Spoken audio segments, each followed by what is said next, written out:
Hello everyone, हम idiom and phrases पढ़ रहे थे और ये ईडियम और फ्रेजेस का पार्ट 3 है। इससे पहले हम ईडियम और फ्रेजेस का पार्ट 1 और 2 डिस्कस कर चुके हैं। इसके साथ साथ एक एक्सक्लूसिव पार्ट भी हमने डिस्कस किया था। तो चलिए शुरू करते हैं हम आज की क्लास। हमारी पहली ईडियम है acid test. A clear test for confirmation that clear all doubt and disputes and no one can challenge it। अगर किसी भी चीज़ में आप कंफ्यूज हो कि क्या चीज़ सही है क्या चीज़ सही नहीं है, तब हम इस पर्टिकुलर टेस्ट को लेते हैं। इस टेस्ट को करने के बाद में ये निर्णायक परीक्षण की तरह होता है जो यह प्रत्यक्ष कर देता है कि क्या बात सच है और क्या बात झूठ है। जब हमारे सामने सच और झूठ क्लियर हो जाता है तो उस टेस्ट को हम एसिड टेस्ट बोलते हैं।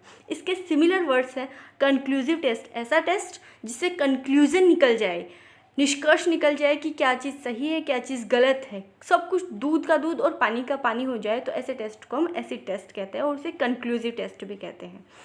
अदर वर्ड्स है definitive test, chemical test, litmus test और decisive test. Litmus test you must be knowing, litmus test से भी हमें यह पता चल जाता है कि एसिड है या फिर सोर है।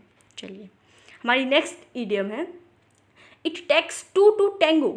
Whenever a dispute occurs, then it is because of both the parties. Each party is equally responsible for the raise of argument. कभी भी कोई भी लड़ाई या झगड़ा होता है तो दोनों पार्टी इक्वली जिम्मेदार होती है उस झगड़े को बढ़ाने के लिए।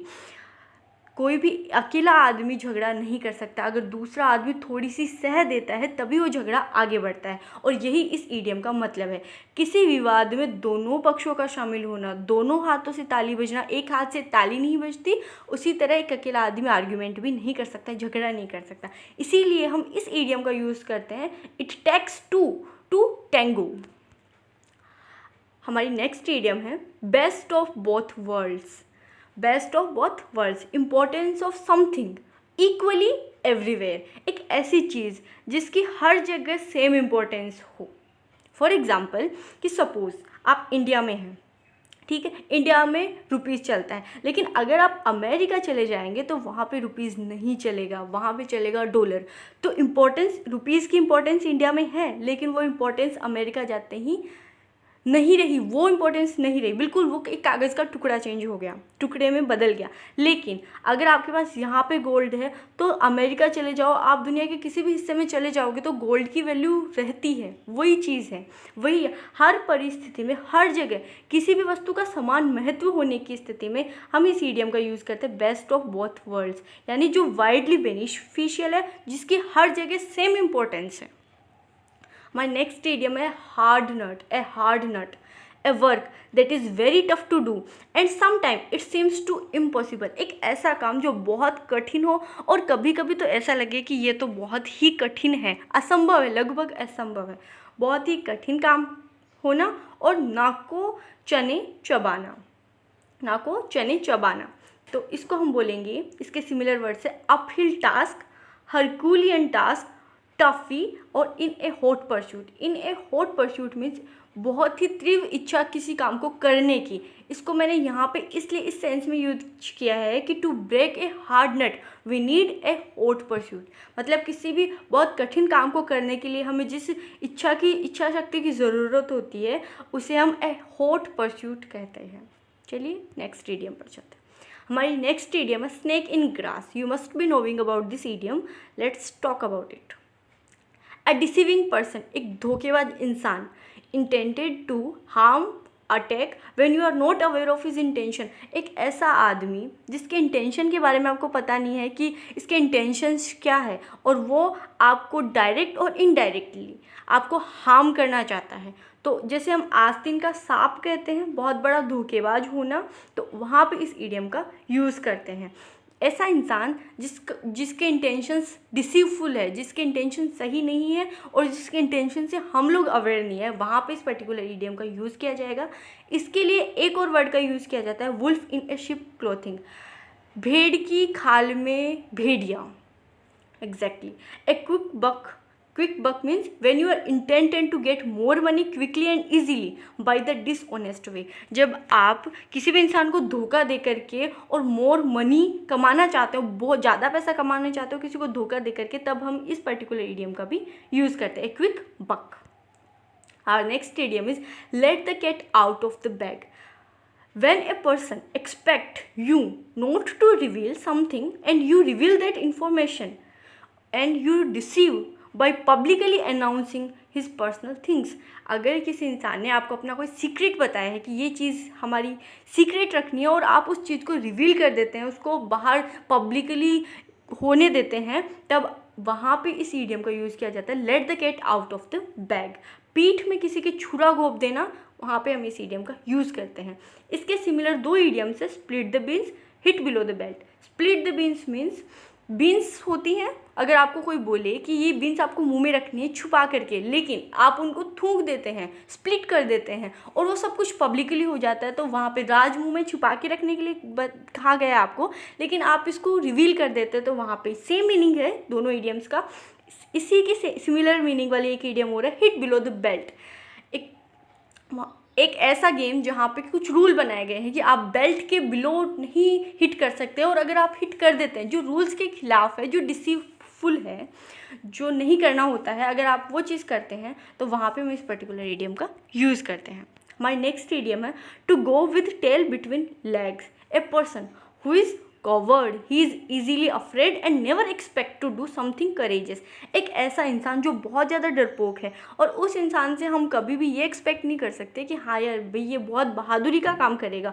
और जब भी कोई ऐसी हार्ड सिचुएशन देखता है या जहाँ पे बहुत रिस्की सा माहौल होता है, वो दुम दबा करके वहाँ से भाग जाता है, तो वहाँ पे उस कावर्ड इंसान के लिए हम इस इडियम का यूज़ करते हैं, to go with tail between legs. Go with tail between legs.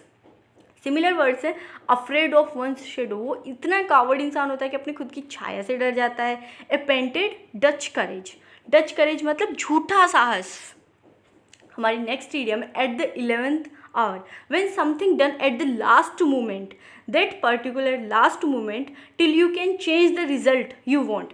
एक ऐसा जो अंतिम क्षण होते हैं जब आप उसका जो रिज़ल्ट है, अगर उस टाइम अगर आपने कुछ कर लिया, आपने कोई डिसीजन ले लिया, तो आप पूरा रिज़ल्ट को चेंज करने की क्षमता रखते हो, वो कहा जाता है at the 11th hour, last moment पर, द स्पेयर ऑफ मोमेंट। एक ऐसा मोमेंट जब लगभग आपके हाथ से मौका जाने ही वाला होता है, लेकिन अगर आप एक्शन ले लेते हो तो वो जो रिज़ल्ट पहले होने वाला था उससे बिल्कुल चेंज रिज़ल्ट हो जाता है। जैसे कि आप इस इमेज में भी देख सकते हैं कि ये इंसान हर एक सीढ़ी चढ़ रहा है, लेकिन अगर ये यहाँ पे आकर के अपना डिसीजन चेंज करता है कि नहीं मेरे को नहीं जाना है, और सडनली उसे लगता है कि यार ये लास्ट मोमेंट है, अगर मैंने अभी कुछ कर लिया तो शायद लाइफ कुछ चेंज हो, और ये आगे बढ़ जाता है, तो this is the 11th hour of his life where the result changes. एक ऐसा सिचुएशन जहाँ पे जो आप डिसीजन लेते हो ना, वो आपकी पूरी लाइफ को चेंज कर देता है, आगे वाले रिजल्ट को भी चेंज कर देता है, तो वहाँ पे हम इसको यूज़ करते हैं एट द 11th आवर।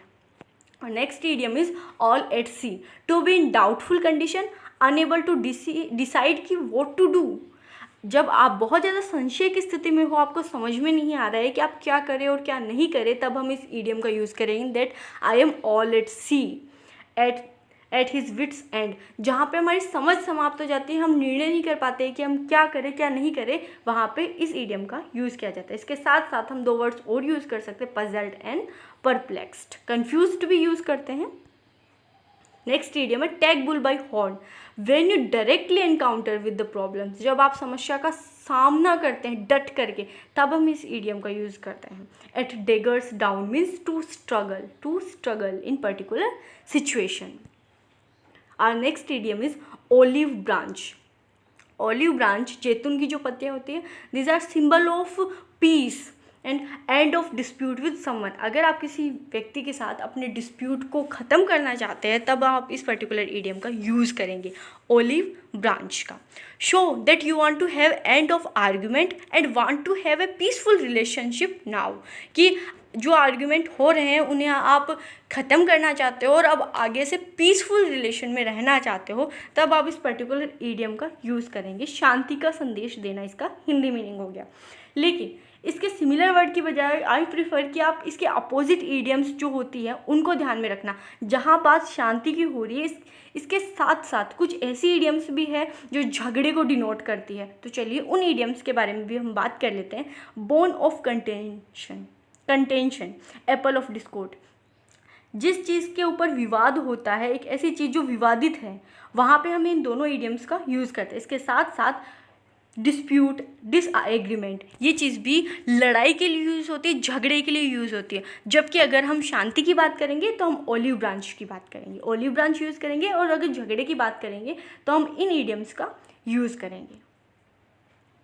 तो अब तक हमने ईडियम और फ्रेजेस में लगभग 50 के लगभग ईडियम्स को डिस्कस किया। इसके अलावा हमने बहुत सी सिमिलर वर्ड्स को भी डिस्कस किया है। हमारी ये प्रोसेस ईडियम और फ्रेजेस की क्लासेस कंटिन्यू चलती रहेंगी। इसके साथ साथ आज से हम ग्रामर का भी एक नया टॉपिक स्टार्ट करने वाले हैं। तो stay tuned, like, share and subscribe. Thank you.